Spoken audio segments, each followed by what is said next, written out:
अस्सलाम वालेकुम फ्रेंड्स। आज का जो हमारा टॉपिक है उसका नाम है मैकेनिक्स ऑफ पोजीशन और ये टॉपिक मैंने काइनेसोलॉजी की बुक से लिया है जिसका चैप्टर 1 है। उस चैप्टर 1 का नाम है मैकेनिकल प्रिंसिपल। उस चैप्टर 1 में सबसे पहले फोर्स और टेंशन के बारे में बताया गया और उसकी भी मैंने वीडियो बनाई हुई है और उसका लेक्चर भी अपलोड हो गया है और उसका लिंक मैंने ऊपर कार्ड में भी आपको शो हो रहा होगा, आप वहाँ से जाके देख सकते हो। मैं डिस्क्रिप्शन में भी उसका लिंक डाल दूँगी, आप वहाँ से भी जाके देख सकते हो। अब हम शुरू करते हैं। आज का जो हमारा इसमें टॉपिक है वो है ग्रेविटी। हम ग्रेविटी को डिस्कस करेंगे। ग्रेविटी होता क्या है? It is a force by which all bodies are attracted to the earth. ये एक ऐसे फोर्स है जिसपे हर बॉडी पे लग रही होती है, चाहे वो ह्यूमन बॉडी है या वो ह्यूमन बॉडी नहीं है, हर बॉडी पे लग रही होती है और वो जो अर्थ है वो अपनी तरफ अट्रैक्ट कर रही होती है। हम उसको ग्रेविटी फोर्स कहते हैं। अब न्यूटन ने क्या कंक्लूड किया था कि that the force of attraction between existed between all material object, कि जो फोर्स ऑफ अट्रैक्शन है वो हर ऑब्जेक्ट पे लगती है, ठीक है, हर चीज़ पे लगती है, चाहे वो ह्यूमन बॉडी है या वो ह्यूमन बॉडी नहीं है, उन हर चीज़ पे फोर्स ऑफ अट्रैक्शन या फोर्स ऑफ ग्रेविटी एक्ट होती है। अब हम इसकी मैग्नीट्यूड को देखते हैं। उसने न्यूटन ने कहा था कि मैग्नीट्यूड जो है इसका ग्रेविटी का या फोर्स का मैग्नीट्यूड ऑफ दिस अट्रैक्शन वो डायरेक्टली प्रोपोर्शनल होता है मास ऑफ ईच बॉडी। जितना मास होगा उतना ही मैग्नीट्यूड होगा। अगर मैग्नीट्यूड ज़्यादा हो रहा है तो मास भी ज़्यादा होगा, ठीक है, और वो इन्वर्सली प्रोपोर्शनल होता है square of the distance between them. इसका मतलब है कि अगर मैग्नीट्यूड ज़्यादा है तो डिस्टेंस जो होगा उसके बिटवीन में वो उसका जो स्क्वायर है वो कम हो जाएगा, डिक्रीज होगा। अगर मैग्नीट्यूड ज़्यादा है तो डिस्टेंस कम हो जाएगा क्योंकि इन्वर्सली प्रोपोर्शनल होते हैं। अब जो हम अगली बात डिस्कस करने वाले हैं इसमें मैंने आपको मैग्नीट्यूड के बारे में तो बता दिया। अब मैग्नीट्यूड की बात होती है तो वहाँ डायरेक्शन की भी बात होती है। डायरेक्शन जो होती है जो ग्रेविटी की वो ये होती है कि अर्थ के सेंटर में ही एक्ट कर रही होती है, ठीक है। ये आपने याद रखना है कि ग्रेविटेशनल जो फोर्स है अर्थ की वो जो हर बॉडी पे लग रही होती है वो अर्थ के सेंटर पे ही लग रही होती है, ठीक है। उसकी डायरेक्शन जो होती है वो अर्थ के सेंटर में ही होती है, टुवर्ड्स द अर्थ सेंटर। ठीक है, अब हम देखते हैं कि जो ग्रेविटी है उसको बैलेंस कैसे करते हैं। इसको डिस्कस करने से पहले अगर आपने वो फोर्स वाली वीडियो नहीं देखी तो आप उसको जाके देख लो, क्योंकि अगर आपने वो नहीं देखी तो आपको ये वाली जो बात मैं आगे समझा रही हूँ वो समझ नहीं आएगी, ठीक है। अब the effect of gravity can be counter balance when the force equal and opposite to it is employed. इसका मतलब ये है कि अगर मैंने आपको फोर्स वाली वीडियो में ये बताया था कि कोई भी फोर्स अगर इक्वल एंड ऑपोजिट एक्ट कर रही हो और उनका कॉमन पॉइंट हो, कॉमन ओरिजिन हो, तो क्या होता है कि उनका जो इफेक्ट है वो काउंटर बैलेंस हो जाता है। जैसे कि यहाँ पे एक फोर्स एक्ट कर रही है और यहाँ पे दोनों का मैग्नीट्यूड सेम है लेकिन जो डायरेक्शन है वो डिफरेंट हो, तो क्या होता है इनका जो इफेक्ट होता है वो काउंटर बैलेंस हो जाता है। मतलब वो दोनों अपने आप को उनका जो इफेक्ट है वो उसको कैंसिल कर देते हैं। इस तरह ये भी है, अगर एक ग्रेविटी की फोर्स इधर लग रही है और दूसरी फोर्स दूसरी डायरेक्शन में लग रही है लेकिन इक्वल है तो क्या होगा, ये काउंटर बैलेंस हो जाएंगे। जैसे कि एग्जांपल है सपोर्ट ऑफ द प्लेन। अब प्लेन की सपोर्ट इसलिए दी है, एग्जांपल दी है कि प्लेन जो होता है जिसपे आप देखते हो हॉस्पिटल्स में भी पड़े होते हैं प्लेन, जिसपे पेशेंट जो होता है वो लेटता है, उसकी लेटता है और उसकी सारी ट्रीटमेंट उधर हो रही होती है। तो क्या होता है वो सपोर्ट जो प्लिंथ का जो सपोर्ट है वो और उसकी जो ग्रेविटी है वो दोनों है वो इक्वल एंड ऑपोजिट एक्ट कर रहे होते हैं, तो इसका जो इफेक्ट है वो काउंटर बैलेंस हो जाता है। तो जो पेशेंट है तो आसानी से अपनी मूवमेंट कर लेता है क्योंकि जो इफेक्ट है ग्रेविटी का वो काउंटर बैलेंस हो जाता है। इस तरह बायोंसी ऑफ वाटर में बायोंसी जो होती है वो अपवर्ड फोर्स होती है वाटर की, ठीक है। जैसे कि आप इस वीडियो में इस पिक्चर में देखो कि कैसे होगा कि हमारे पास बायोंसी है जो अपर फोर्स एक्ट कर रही होती है वाटर, ये बायोंसी फोर्स अपवर्ड एक्ट कर रही है और जो ग्रेविटी है वो डाउनवर्ड कर रही है, या वेट जो है बंदे का वो डाउनवर्ड एक्ट कर रहा है। तो ये दोनों आपस में इक्वल हैं लेकिन ऑपोजिट हैं और ये दोनों मिलके काउंटर बैलेंस हो जाएगा, बॉडी जो होगी वो बैलेंस में चली जाएगी, ठीक है। फिर आइसोमेट्रिक मस्कुलर कॉन्ट्रैक्शन, ये एग्जाम्पल इस तरह है कि आइसोमेट्रिक का मतलब होता है कि आपकी जो लेंथ है वो सेम है लेकिन टोन चेंज हो रही हो। जैसे कि आप अगर एक काफ़ी देर तक बुक को एक हाथ पे उठाए रखो, आप कोई मूवमेंट ना करो, तो आपकी क्या होगी, टोन जो होगी वो चेंज होती रहेगी, इंक्रीज होती रहेगी। एक ऐसा टाइम आएगा कि वो टोन है आपकी ग्रेविटी के साथ इक्वल हो जाएगी, लेकिन ऑपोजिट हो जाएगी। इक्वल तो होगी लेकिन ऑपोजिट डायरेक्शन में आएगा, ग्रेविटी नीचे एक्ट करेगी और जो आपका टोन की जो मसल की टोन है वो अपवर्ड एक्ट करेगी, तो दोनों का जो इफेक्ट है वो कैंसिल हो जाएगा और काउंटर बैलेंस हो जाएगी फोर्स, ठीक है। इस तरह अब दूसरी बात यह है कि gravity is oppose by the force which is greater, movement will occur in the direction of that force. इसका मतलब यह है कि अगर एक फोर्स है ग्रेविटी और दूसरी फोर्स, अगर कोई भी दूसरी फोर्स है, ठीक है, अगर दूसरी फोर्स जो है वो ग्रेटर उसका मैग्नीट्यूड है, ठीक है। अब ये देखो, ये एक फोर्स है और ये ग्रेविटी की फोर्स है, ठीक है। अब ग्रेविटी की फोर्स कम है और जो दूसरी हम फोर्स लगा रहे हैं उसका जो मैग्नीट्यूड ग्रेटर है, तो मूवमेंट क्या होगी, उस डायरेक्शन ऑफ फोर्स में होगी, जिधर वो डायरेक्शन जो फोर्स हमने लगाई हुई है उस डायरेक्शन में मूवमेंट होगी, क्योंकि उसका मैग्नीट्यूड ज़्यादा है, ठीक है। इसकी एग्जाम्पल कुछ इस तरह से है। अब अगर आप देखो कि आप एक स्टैंडिंग पोजिशन में खड़े हो और अपनी हील्स को आप रेस करना चाहते हो और टोज़ पे आप खड़ा होना चाहते हो, तो क्या होगा, आपके जो काफ मसल्स है वो आप कॉन्ट्रैक्ट करोगे तो आप हील पे खड़े हो सकते हो, आप अपनी हील रेस कर सकते हो, ठीक है। इसी तरह इसी पिक्चर में है कि आप जब अपनी हील को रेस करना चाहते हो तो आपकी काफ मसल्स जो होते हैं वो कॉन्ट्रैक्ट करते हैं, वो अपवर्ड फोर्स लगाते हैं, और जो ग्रेविटी होती है उसकी जो डायरेक्शन होती है वो डाउनवर्ड होती है।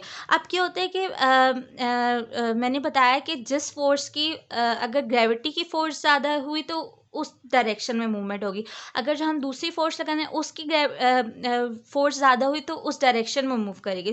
तो इस तरह क्या होता है कि मसल जो आप फोर्स लगा रहे हो तो उसकी मूवमेंट जो होती है, उसकी जो फोर्स होती है वो ज़्यादा होती है ग्रेविटी से। तो क्या होता है कि काफ जब मसल कॉन्ट्रैक्ट करते हैं तो वो क्या अपर मूव करते हैं, उनकी फोर्स ज़्यादा होती है, इस तरह इसकी जो आपकी जो डायरेक्शन है हील की वो रेज होना शुरू हो जाती है, उस डायरेक्शन में फोर्स की तरफ मूव होना शुरू हो जाती है, आपकी मूवमेंट जो है हील की वो उस तरफ मूव होना शुरू होते थे जिस डायरेक्शन में फोर्स ज़्यादा है, ठीक है। अब जो दूसरी डायग्राम है वो ये है कि अगर ये जब तक रहेगी हील आपके ग्राउंड से तब तक रेज रहेगी जब तक ये मसल की कॉन्ट्रैक्शन, काफ मसल्स की कॉन्ट्रैक्शन और जो ग्रेविटी है वो आपस में इक्वल ना हो जाए, तब तक ये रेज रहेगी आपकी, ठीक है। अब तीसरी डायग्राम में ये कि ये डाउनवर्ड तब आएगी जब आपके मसल्स रिलैक्स होंगे और जब इस पर ग्रेविटी एक्ट करेगी, ठीक है। तो हमारे पास क्या होगा कि आपकी जो हील है वो डाउनवर्ड एक्ट करेगी, ठीक है। अब इसमें छोटा सा एक पैराग्राफ था तो मैंने कहा आपको बुक से ही समझा दूं। ये पैराग्राफ ये है कि मूवमेंट ऑफ द जॉइंट में occur as the result of gravity और द मस्कुलर एक्शन। इसका मतलब है कि कोई भी जॉइंट में मूवमेंट हो रही होती है तो वो ग्रेविटी या मस्कुलर कॉन्ट्रैक्शन से हो रही होती है। अभी हमने ये बात इस डायग्राम में भी देख ली कि ग्रेविटी और मस्कुलर कॉन्ट्रैक्शन से ही मूवमेंट हो रही है, ठीक है। एंड ईच में control the effect of other, और वो दोनों आपस में दोनों के इफेक्ट को कंट्रोल कर रही होती हैं, जो कि हमने इसमें देखा कि वो बैलेंस रहेगा जब तक आपका मसल कॉन्ट्रैक्शन और जो ग्रेविटी है वो आपस में इक्वल ना हो जाए, तब तक आपकी जो फोर्स है बैलेंस रहेगी।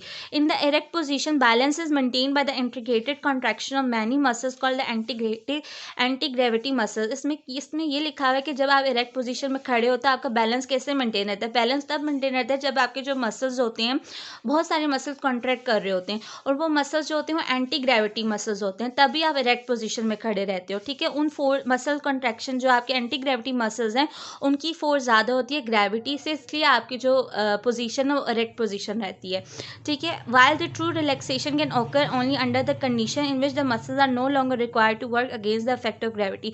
और रिलैक्सेशन तब होगी जब आपके जो मसल्स हैं वो कॉन्ट्रैक्ट नहीं करेंगे अगेंस्ट द ग्रेविटी, ठीक है। आपके मसल रिलैक्स हो जाएंगे और वहाँ पे अगर ग्रेविटी की फोर्स लग रही है तो आप रिलैक्सेशन में चले जाओगे, ठीक है। अब हम देखते हैं centre of gravity.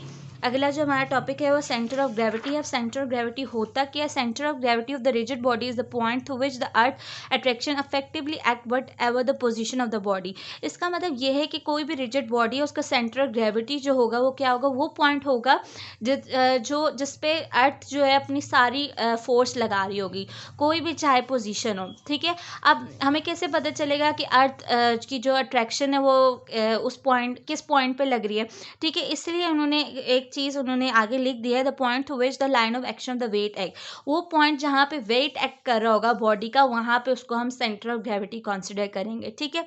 A rigid body will balance when it is supported only at its centre of gravity. कोई भी रिजिड बॉडी है वो बैलेंस तब होगी जब हम उसके सेंटर ऑफ ग्रेविटी से उसको सपोर्ट करेंगे। ठीक है, अब इस डायग्राम में देख लो कि हमारे पास एक यूनिफॉर्म रोड है, वो बैलेंस तब होगा जब हम उसका सेंटर ऑफ ग्रेविटी से उसको सपोर्ट करेंगे। मतलब अगर यहाँ पे भी 2 लेंथ छोड़ेंगे, यहाँ पे भी 2 लेंथ, और उसके दोनों उसके बीच में हम अगर सपोर्ट करेंगे तो ये हमारे पास बैलेंस हो जाएगा। अब कोई भी इरेगुलर पीस है या इरेगुलर कोई भी पेज है कोई, उसका हमने सेंटर ऑफ ग्रेविटी निकालना है, तो वो तब होगा जब हम एक पॉइंट से उसको सस्पेंड करेंगे। उस पीस को अगर हम एक पॉइंट से सस्पेंड करें और वहाँ पे हम जब वो बैलेंस हो जाए तो हम वहाँ पे एक लाइन ड्रॉ कर दें। ठीक है, फिर उसके बाद हम क्या करें, उसी पीस को, उसी पेज को जो इरेगुलर पेज है उसको दूसरे पॉइंट से हम सस्पेंड करें, और तब वो जब बैलेंस हो जाए तो वहाँ पे एक लाइन ड्रॉ कर दें। अब जो 2 पॉइंट वो जो बैलेंस हो जो मीट कर रहे हैं, 2 पॉइंट जो वहाँ पे मीट करेंगे वो उसका सेंटर ऑफ ग्रेविटी हो जाएगा।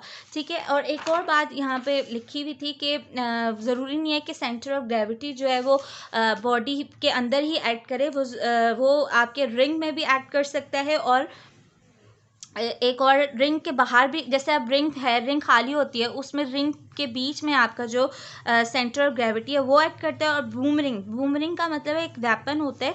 ठीक है, जैसे कि